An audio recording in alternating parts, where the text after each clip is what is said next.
2026 Chevrolet Lacetti avtomobil bozori uchun yangilangan dizayn, zamonaviy texnologiyalar va yaxshilangan texnik ko'rsatkichlarni taklif etadi.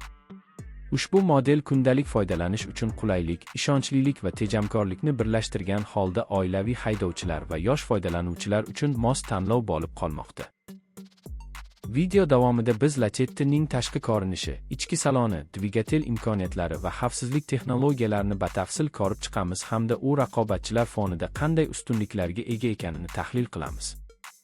Yangi 2026 yilgi Chevrolet Lacetti tashqi dizaynida silliq chiziqlar, yangilangan old panjara va LED yoritish elementlari bilan ajralib turadi.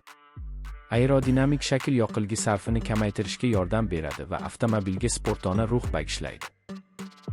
Old va orqa bamperlar qayta ishlangan bo'lib, yo'l sharoitida barqarorlikni oshiradi.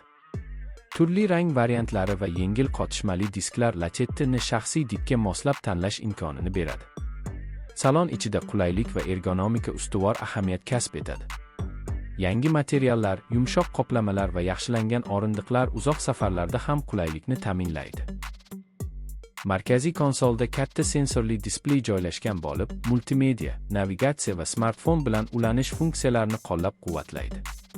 Rul boshqaruvida joylashgan tugmalar haydovchiga e'tiborini yo'ldan chalgitmasdan sozlamalarni boshqarish imkonini beradi. Texnik jihatdan 2026 Chevrolet Lacetti bir nechta dvigatel variantlari bilan taqdim etilishi kutilmoqda. Yoqilg'i tejamkor benzin dvigateli kundalik haydash uchun ideal bo'lib, silliq tezlanish va past shovqin darajasini ta'minlaydi. Avtomatik va mexanik uzatmalar qutisi variantlari mavjud bo'lib, har bir haydovchi o'z uslubiga mosini tanlashi mumkin.